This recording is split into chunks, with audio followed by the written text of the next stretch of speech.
why am I here? How many of you spend more time with your employees and your coworkers than you do with your families?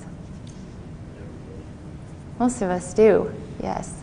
So can we consider them family? We should consider them family. So the reason I am here, and this is going to sound crazy, but it's the whole purpose of my talk, is it's all about love. It is. It's all about love. We love ourselves. We love ourselves enough to be safe. We love our families. We love our dogs. We love our coworkers. Does that mean we hug them and show them love that way? No, probably better not. Some of your coworkers probably wouldn't appreciate that. But we can show love to our coworkers by keeping them safe and ourselves. And that's what we do in families. We take care of each other. As Mike was saying when he introduced me, I kind of feel lucky because my whole entire life is about my family. It's about Chad. It's about my kids. It's about our home where we live. It's about my neighbors that I just love. And I'm so lucky because my whole life is full of love. And so I want all of you to think about that. And I want to think, what would I do for my coworker? Or what would I do for my coworkers' families? You might not know them, but you'd never want to make a phone call and say I took a shortcut and it hurt the person that they loved. So I want you to think about that. And lastly, if you see something at work that's not safe and you think, oh man, he's been here for 20 years. I've only been here 2. I shouldn't say anything. He might get offended.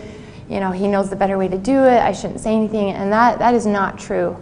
We always should say something. If we see something that's being done that's not safe, we should say something. And then as that person, we should thank them. Thank you for caring enough for me to say something. We should never get offended by someone trying to correct us because they're not doing it to be mean. They're doing it out of love. I wanted to share a quick story about that, and it's such a sweet, endearing story. On our way home from Ethiopia last month, we were going through the TSA in Germany, and Chad had put us on first class so that we could survive the flight.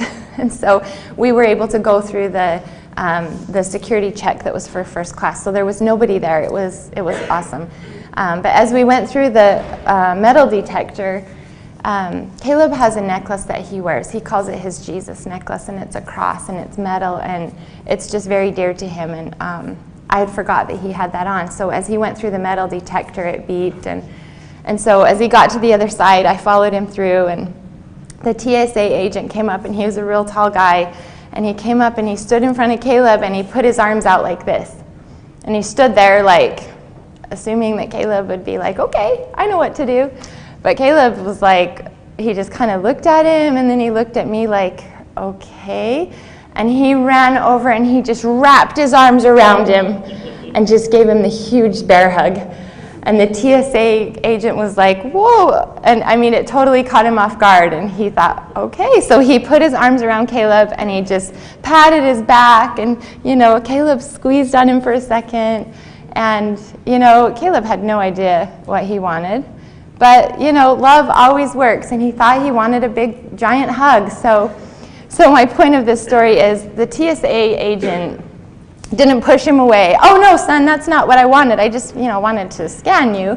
He loved on him, and he said, okay, nice hug. So, show love back to your employees or your coworkers. When they correct you, because you've done something wrong, just thank you. Thank you for caring enough about me to say something. As Caleb let go of the TSA agent and he kind of backed up a little bit, he was smiling. He got down on his knees so he was at Caleb's level, and he lifted Caleb's arms and held him out like he needed him to do the little scan. And Caleb right at that moment was like, oh. And he realized he did not want a hug from me. He wanted me to stand like he was standing.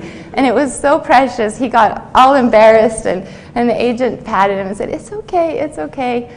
And it was just such a sweet moment. But Caleb didn't get mad, and he just was so embarrassed. But I just want us to all think about that when our coworkers maybe correct us or try and give us advice on how to do something a little safer. We should just take it with love, thank them, and move on your way.